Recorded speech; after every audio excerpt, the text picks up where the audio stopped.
Hello, everybody. 1212 and all of the other numbers. Buckle my shoe. It is time for another live stream here on Adam's Music Box. Had a fun one yesterday. Let's try to make this one fun as well. So let me talk about what I'm thinking about today. So the other day, a friend of mine who's also a music madman, uh, which is quite a thing because this person happens to be female, so not a madman. But we were talking, and we were talking about some of the great multi-instrumentalists. And at first, I sort of drew a blank. I thought, hmm. And again, you have to exclude. Okay, if you sing and play guitar, okay. If you dabble with a bit of something and dabble with something else, if you play several kinds of saxophone, which frankly most, at least in the jazz world and elsewhere, most saxophonists do. But what about the instruments that are really, really different?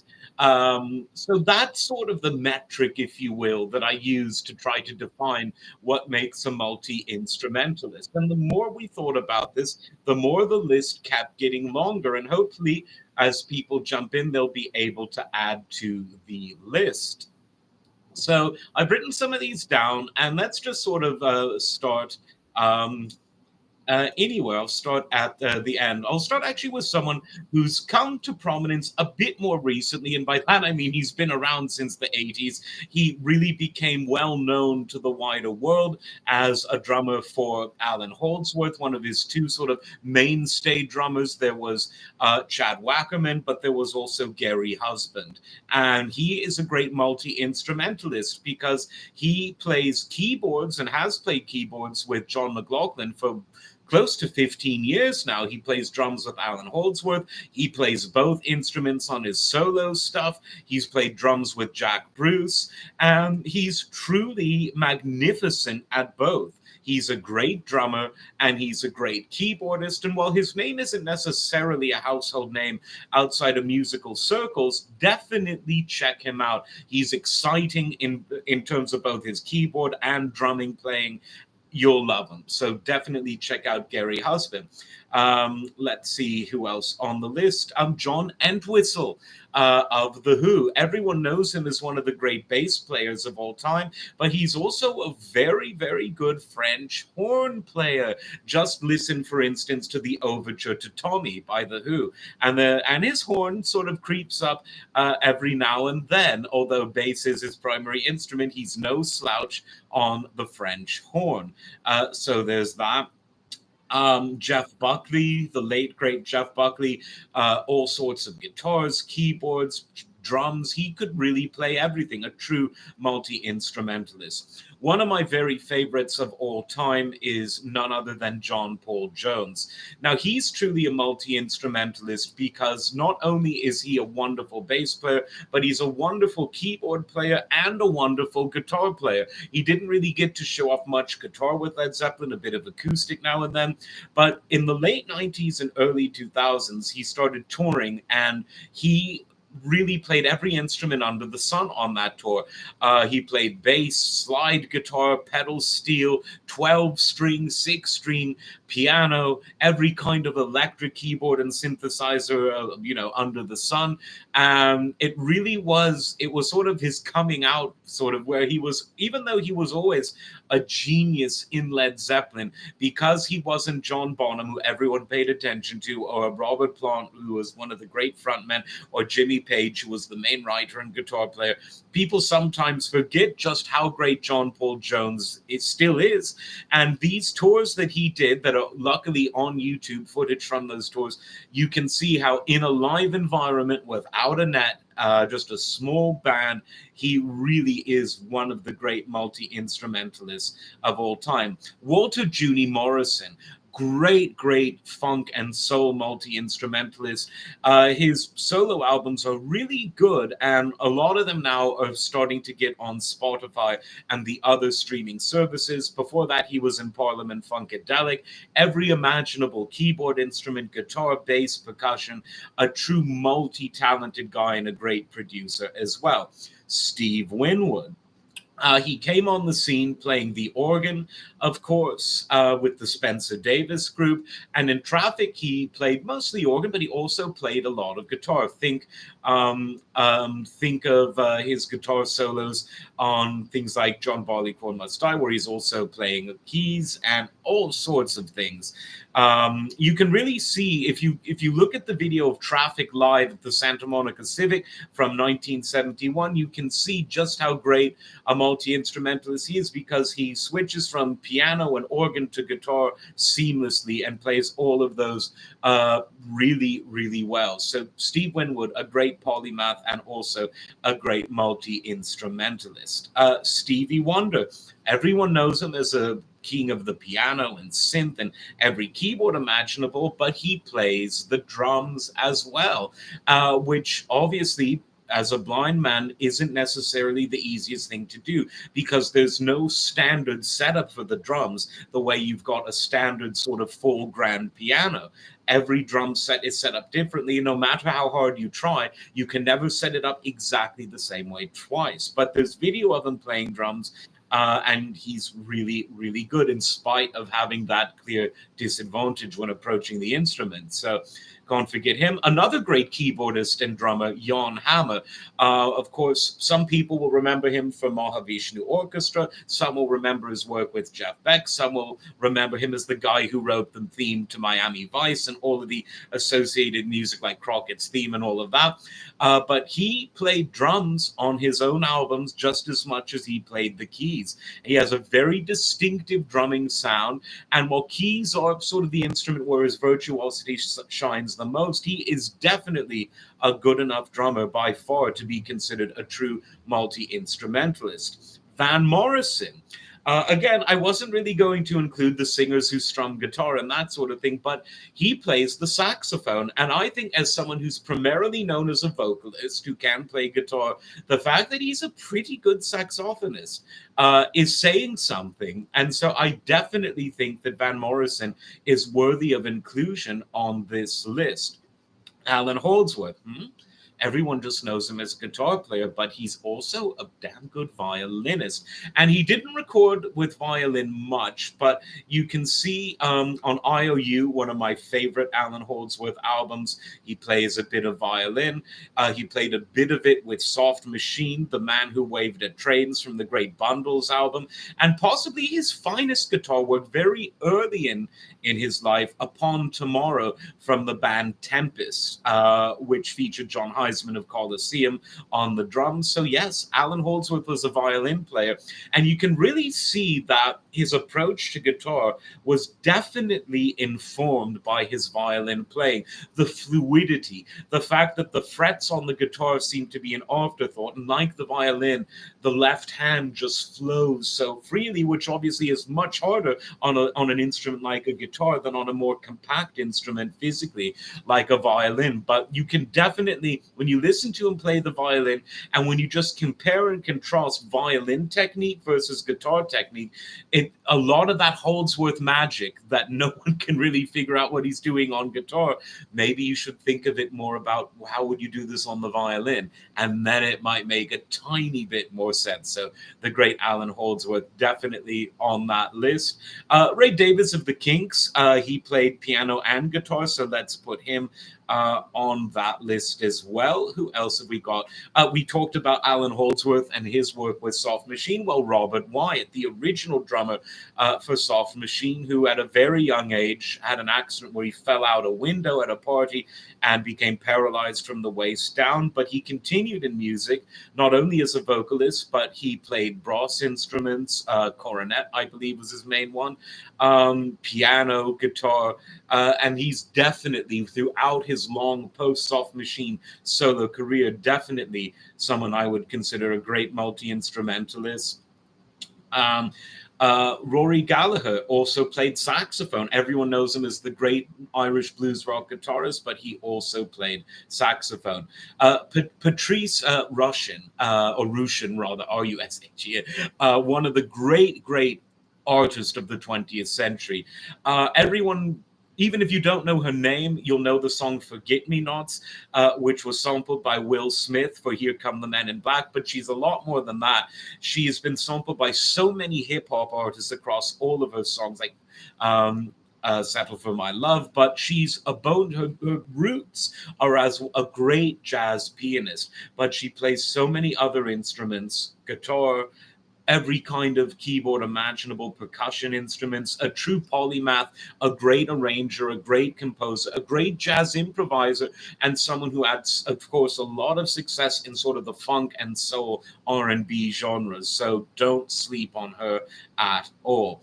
Phil Collins, obviously he started out life as a drummer, and I'm not even considering the vocals here. I'm considering the fact that when he wrote his own songs in his solo career, at the piano, and he played piano live, including at Live Aid, where he famously flew from London to Philadelphia on the Concorde. Some people found it amusing, some people found it absurd, but he was playing drums at one show, piano at the other.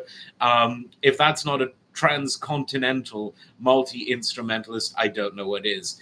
George Harrison, I would consider him a multi-instrumentalist because obviously, while guitar was his main instrument, he was one of the first to popularize sitar, an Indian string instrument, to non-Indian audiences. And he's one of the reasons that audiences in Europe and the United States and elsewhere got to be familiar with Ravi Shankar. Brian Jones of the Rolling Stones, also not a bad sitar player, from someone who approached it from the position of someone who didn't grow up with the knowledge of traditional Indian raga music. So I'll definitely put him on that list as well. One of my favorite musicians of all time, Yusef Lateef. Saxophone, flute, bassoon, every kind of piano-based instrument, synthesizer, every kind of percussive instrument, and he was a singer. Another one of these great polymaths who was probably best known in the jazz world, but definitely crossed over with a bit of sort of jazz fusion on the more funky, soulful side of things. So another great musician there. And speaking of jazz, Chick Corea. Everyone knows him as one of the great pianists of all time, of any genre. He loved playing the drums as well. Really loved it. There's a video of him online showing off a cymbal that one of the great drummers ever, Roy Haynes, gave him. And I mean, if it was up to him, he'd probably play the drums almost as much as he played piano. But obviously, when you're that good a pianist, everyone wants to hear you play piano. Eddie Jobson, keyboards and electric violin. He's probably best known for the band UK that he formed with John Wetton, Allan Holdsworth, and Bill Bruford were in that first lineup. And he weaves violin into almost every song. There's plenty of video of him, especially from recent UK-style reunions where he's playing the violin. He also played in Frank Zappa's band, did some session work live as a sort of a hired gun for Roxy Music, played in Jethro Tull as a hired gun, but also appeared on the A album. He appeared on Roxy Music albums as well. And he's a wonderful keyboard player, wonderful, and a really good violin player, really super good. So definitely he deserves to be on this list. Narada Michael Walden, a great composer, arranger, producer, the man who discovered Whitney Houston, great drummer. Check out the live work he did with Mahavishnu Orchestra at the 1974 Montreux Jazz Festival in particular, but on his own albums, which are fantastic. I think I've done a video just on him recently. I can't remember. I do so much of this. But definitely listen to all of his solo albums. They are all wonderful. It's poppy enough for people who don't like jazz fusion, but it's still jazzy enough for people who are coming to it from that point of view. Again, keyboards and drums and production. I definitely think he qualifies as a multi-instrumentalist, as does another one of the great drummers of all time, Lenny White. Wonderful drummer, probably best known for his work with Chick Corea and Return to Forever. On his solo albums, he's playing a lot of synthesizer, and he plays it well. Great writer as well. Definitely putting him on this list. Paul McCartney, piano, bass, guitar, definitely qualifies as a multi-instrumentalist. Since we've been talking about drummers, why not Manu Katché, a great Cameroonian French drummer? I do believe that's his ethnic background. Played on a wonderful solo album that's just been released to streaming platforms. It's always lawyers that are sort of tying these things up. The album is called It's About Time, and he's playing the drums, plays keys, sings, a truly gifted multi-instrumentalist. He's played with Peter Gabriel, he's played with Sting, he's played with so many people.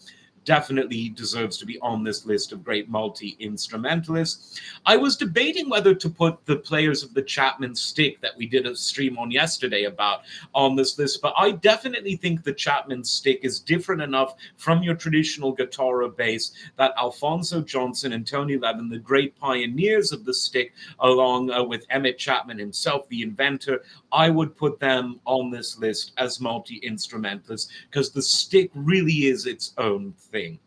Who else? David Sanchez. What a musician. His solo work, wow. And he's played with everyone. He's played with Jan Hammer, Jack Bruce, Bruce Springsteen. Oh, he's got the Bruces for the first name and the last name. Not many people can say that. He's played with many, many more. Check out his credits. Billy Cobham. He's played with so many people. Alphonso Johnson, who we just mentioned. And he plays everything. He plays piano, every kind of synthesizer, every kind of guitar, 6-string, 12-string. He is one of these great polymaths, a great talent. Check out David Sanchez and Tone. What albums they are. You'll love them. I don't think it's possible not to. So he's on the list. Adrian Belew. Everyone knows him as a great and very innovative guitar player. He started out in terms of the world getting to know him in Frank Zappa's bands. Then he did some work with Talking Heads. Then he was in the reincarnation of King Crimson for the 80s, stuck around into the 90s and early 2000s. He's also an accomplished drummer. And on a 1982 live concert from France with King Crimson, he's even playing some Simmons pads next to full-time drummer Bill Bruford. The guy's got rhythm. So not only an innovative guitar player, also a very good percussionist. Who else have we got on this list? Ornette Coleman, famous saxophonist, one of the great sort of pioneers of free jazz. He also played the violin. Peter Gabriel played drums. He plays keyboards, he plays flute. Definitely a multi-instrumentalist.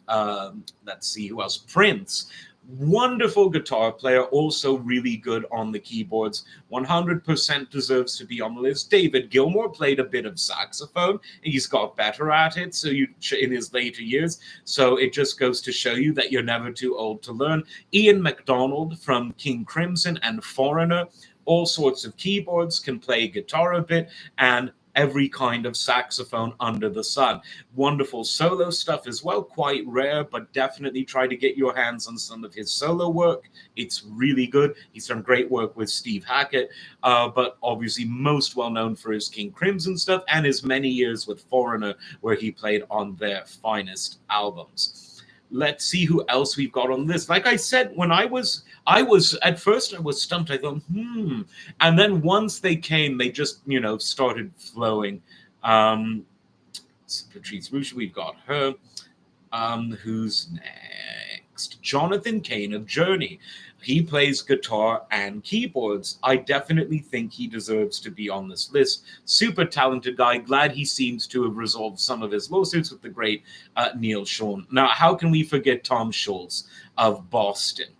He played everything on that first album in its demo form, and even on the final version that we all know and love, he plays a bit of everything apart from the drums and the vocals, but a true, not only did he design his own studio and play the instruments and wrote the songs, so if anyone deserves to be on this list, he definitely does.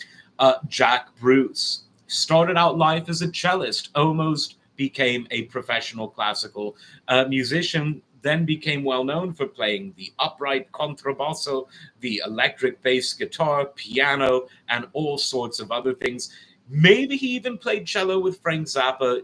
he was always a bit elusive about whether he did or not. But Jack Bruce definitely, not only one of the great musical talents of all time, definitely deserves to be on this list. Brian Wilson of the Beach Boys started out as the bass player, but became a keyboardist and composed some of his greatest works from the keys and many keyboards. He did play not just piano, but all sorts. Really, really good. Eric Dolphy, every kind of sax, flute, Roland Kirk, every kind of sax and flute, two of the best saxophonists of all time, but also multi-instrumentalists. And with Roland Kirk, I'd even put an asterisk, because not only was he a multi-instrumentalist, but he could play two saxophones at the same time. For those of you who have maybe seen the footage of him with, a saxophone on each side of the mouth, that's probably not the best visualization for it. But yeah, he was a wonderful multi-instrumentalist in that sense. Dick Hextall Smith of Colosseum, another guy who could play two saxophones at once. Save the jokes for the comments section. Sting obviously came to prominence as the bass player, and what a bass player he was for the Police, but he also plays piano and guitar. I definitely think he qualifies as a multi-instrumentalist. Andre 3000 from Outkast just came out with an album of sort of neo-soul, neo-fusion flute playing. He, as a younger man, one of the younger people on this list, definitely. Lionel Hampton, perhaps the greatest vibraphonist of all time, but also could play the drum set. Those instruments, even though they're both percussion, I consider them different enough to put him on this list of great multi-instrumentalists. Ruth Underwood with Frank Zappa. She could play mallet percussion, tuned percussion, as well as non-tuned percussion. So I think that she deserves a spot on that list as well. John Coltrane, flute and saxophone. I think let's put him on the list. Pharoah Saunders, a great protege of Coltrane, one of my favorite saxophonists ever, definitely deserves his place on the list. Django Bates, no relation to Django Reinhardt. I think his parents might have liked jazz, and that's the career he went into. Very good keyboard player, and also can play brass instruments, most notably the tenor horn. D'Angelo, multiple from the sort of neo R&B and hip hop genres, plays just about every instrument in that genre and plays it really well. Mike Oldfield of Tubular Bells fame and others. Not only did he have many multi-instrumentalists playing multiple instruments on his great concept albums, but he himself could play just about everything, whether it was a keyboard bass, guitar bass, percussion bass, he could play loads. Edgar Winter, wonderful saxophonist, wonderful keyboard player, wonderful percussionist. Frankenstein, da da da da da da da da da da da da. You all know it. Come on, take a free ride. Check out his appearance from a few months back on the Midnight Special. By that I mean it was in the early 70s, but they just re-released it. They release all of the original episodes every Friday, which is when the original ones premiered. So check out Edgar Winter on that, playing sax, keyboards, of all sorts, and percussion. You'll see exactly what I mean. Jacob Collier. Now, Jacob Collier rose to fame as a multi-instrumentalist. He's been going, he is the youngest person on the list, but he's been going now for over 10 years, and he really came to fame because of two inventions: multi-track recording and YouTube.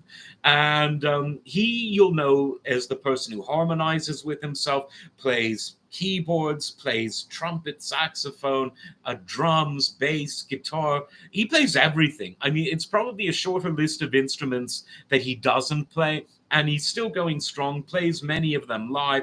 But again, the stuff that he's most recognizable for is the YouTube stuff, where he plays everything. And there are a lot of, big shout out to all of the YouTubers out there who play multiple instruments. In fact, there's one man's name who I have to look up for you, because he is so good. I think he's Italian. His name certainly sounds it. It's Anthony Baril. I hope I'm pronouncing it right. And his whole thing is he does one-man bands. So he'll do, for instance, a one-man Emerson, Lake and Palmer, a one-man Rush, a one-man Genesis. And he plays with other people as well, but he plays keyboard, guitar, bass, drums, all really well. And there's so many people now out there doing things similar. It's really, in many ways, again, thanks to multi-track recording and YouTube, it's a kind of neo-golden age of the multi-instrumentalist. So shout out to him without any doubt. Eddie Van Halen, everyone like Allan, they remember Allan Holdsworth and Eddie Van Halen, two of the best guitarists ever. But just as Allan Holdsworth played a bit of violin, Eddie Van Halen played a lot of keyboard. Definitely a multi-instrumentalist. And in fact, he wanted to play keyboard a lot. David Lee Roth thought that it was bad for his image as a guitar god. He said, forget that. And the biggest Van Halen single is one that prominently features keyboards. I'm talking about Jump, of course, but so many keyboards across Van Halen. Right now, one of my favorite Van Halen songs, Eddie on the piano there. So definitely EVH was a multi-instrumentalist for sure. Graham Bond of the Graham Bond organization. He played with all of the guys in Cream. I don't think he played with Clapton, but he definitely played with Ginger in Ginger Baker's Air Force and the Graham Bond organization. Before there was the organization, that Jack Bruce, all of that, but he played keyboards and saxophone equally well. So the late, great, tortured soul, Graham Bond. Hermeto Pascoal, a great Brazilian multi-instrumentalist, and so many instruments, piano, every kind of keyboard, flute, saxophone, every kind of percussion, guitar. Again, he's one of these people where there's a shorter list of instruments that he cannot play. Freddie Mercury, guitar and piano. And he was a pretty damn good piano player, even though he's best known as a vocalist. I think he deserves to be on this list. Sammy Davis Jr., not many people know that he was a very fine drummer. Turning back to Genesis, you could say that both Mike Rutherford and Tony Banks qualify as multi-instrumentalists, perhaps especially Tony Banks, who played guitar as well as his most prominent instrument of keyboards that he initially got famous for. And I think those are all of the ones I wrote down, but I'm sure that, Bootsy Collins, most famous for playing bass, but he could play keyboards as well, got his start in Parliament Funkadelic before having a very prolific solo career. Fela Kuti, the great Nigerian musician, played everything: keyboard, guitar, saxophone, drums, and I'm sure I'm forgetting something there. Great. Another African musician from Cameroon, I believe, Mono Dibango. He played saxophone, keyboards, percussion. Another one of these multi-talented guys. Zappa, you could say, yeah, because he obviously played guitar, but he only learned guitar at the age of 18. Before that, he was a percussionist, and while he didn't really play drums on stage, he, of course, played a bicycle with drumsticks on the Steve Allen Show in the late 1950s, and he composed at the keyboard mostly, particularly in his later years when he would compose on the synclavier, a keyboard-based synthesizer and sampler that he used to create his marvelous music at that time. Think Jazz from Hell, an album that's almost all synclavier. Miles Davis, he played keyboards, especially in his later days, and played increasingly less trumpet. So I definitely think that he deserves a spot on this list. Who am I forgetting? I'm sure I'm forgetting loads of people. But let me know in the comments who are some of the multi-instrumentalists that I've left off this list, because let's try to build a database of multi-instrumentalists, and I'm sure that there is someone on Spotify who has already created a list of great multi-instrumentalist tracks, and if not, hopefully someone will. As you know, this is still a relatively new channel, trying to grow it. Don't really know how algorithms work, don't really care. Sounded like Trump there. But the best thing that you can do is like and subscribe, share to your friends or your enemies, because, a view's a view. And do take care of yourselves. We will see you next time. Bye-bye.